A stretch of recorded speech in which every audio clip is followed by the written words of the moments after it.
Bonjour, aujourd'hui, je vous présente une série de capsules qui vous permettra de réviser les notions relatives aux soins des plaies. La première capsule de la série parle des éléments à observer lors du changement du pansement, notamment des formes de la plaie et des différents degrés d'atteinte. À la fin de cette vidéo, nous vous suggérons quelques exercices pour vous entraîner. Tout d'abord, je tiens à vous remercier d'avoir pris le temps de répondre à mon sondage. Vos réponses me donnent une meilleure compréhension de vos besoins et me permettent d'adapter la formation. Pour commencer, j'aimerais cerner le rôle de l'infirmière auxiliaire dans les soins des plaies. En premier, elle collabore avec l'infirmière à la réalisation du plan de traitement d'une plaie. C'est-à-dire, elle refait le pansement et applique le traitement tel que prescrit, connaît et suit les protocoles d'asepsie, assure le matériel nécessaire pour effectuer le plan de traitement. Deuxièmement, infirmière auxiliaire anticipe les problèmes potentiels et suggère des interventions en s'appuyant sur son jugement clinique. Plus précisément, détecte les premiers signes de complications telles que l'infection ou le retard de cicatrisation.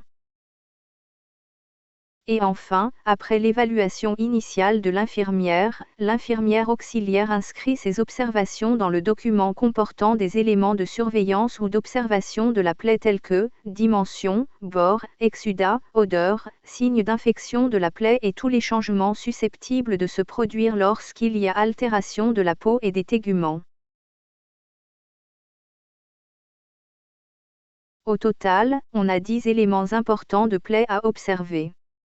Premièrement, il est nécessaire d'indiquer la localisation de la plaie et ce le plus précisément possible en indiquant la partie du corps, le côté gauche ou droit, face interne ou externe, antérieure ou postérieure, etc.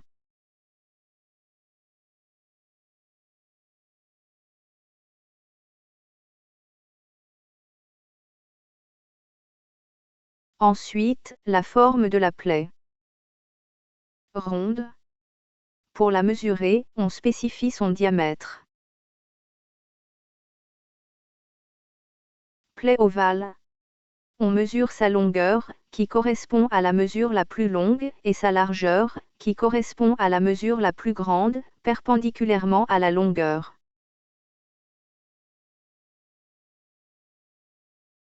Plaie linéaire. Plaie sans largeur si les bords sont proches ou si sa largeur est insignifiante.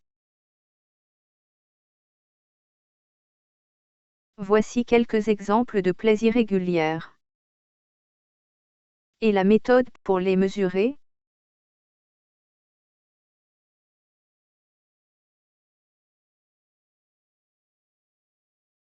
Le prochain élément à prendre en compte est le niveau d'atteinte, voire les stades de plaie.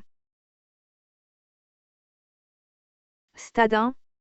Se manifeste par la rougeur qui ne disparaît pas à la vitropression, la zone ne devient pas blanche après avoir appuyé dessus. À ce stade, la peau n'est pas encore endommagée. Des changements de sensation, de température et de fermeté de la peau peuvent être observés par rapport aux tissus voisins, tels que les picotements, la sensation de chaleur ou la diminution de sensibilité aux stimuli douloureux.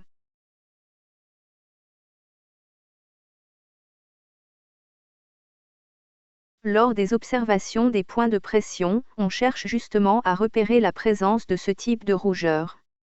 À ce stade, l'objectif est de stopper l'évolution de la plaie vers le prochain stade et de protéger la peau. Tout d'abord, retirer la pression sur cette zone de rougeur, puis mettre une pellicule transparente. Rappel important, évitez de masser ou de frictionner la peau, car cela peut aggraver l'ischémie tissulaire.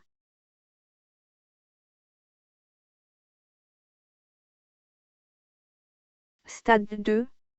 C'est une atteinte superficielle. Il s'agit d'une flictène ou d'une blessure superficielle. Pour les plaies de stade 2, il est à noter qu'il n'y a pas de tissu nécrotique. Le lit de la plaie est viable, qu'il soit rosé ou rouge.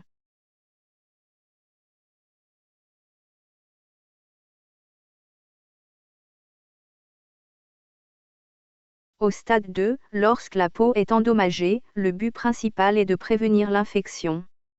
En règle générale, on utilise la technique propre. Rappel important, en présence de flictène, de ne pas la percer, mais plutôt de la couvrir avec un pansement sec.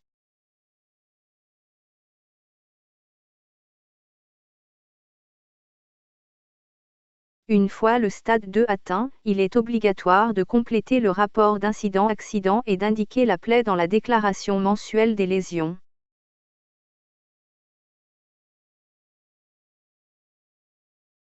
La plaie de stade 3 se manifeste par une perte tissulaire qui s'étend jusqu'au tissu adipeux, avec une forte présence de tissu nécrotique et la possibilité d'espaces sous-jacents.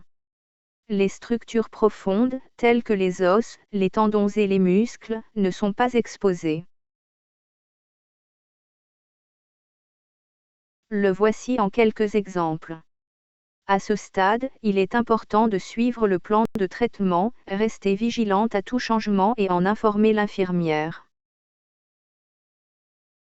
Stade 4, se manifeste par une perte cutanée de toute l'épaisseur avec destruction extensive, nécrose tissulaire et lésion du muscle sous-jacent, du tendon, de l'os ou d'autres structures de soutien exposées. Les plaies de ce stade sont avancées et complexes. Dans certains cas, une intervention chirurgicale peut être nécessaire pour retirer les tissus nécrosés et améliorer la plaie. Si la couche de nécrose est telle qu'il devient impossible d'établir la profondeur de la plaie, on dira alors qu'elle est de stade indéterminé, et ce, jusqu'à ce qu'elle soit débridée. Si les tissus dévitalisés peuvent être retirés, il y aura la présence d'une plaie du stade 3 ou stade 4. Seule l'infirmière spécialisée ou le médecin peuvent prendre la décision et effectuer le débridement.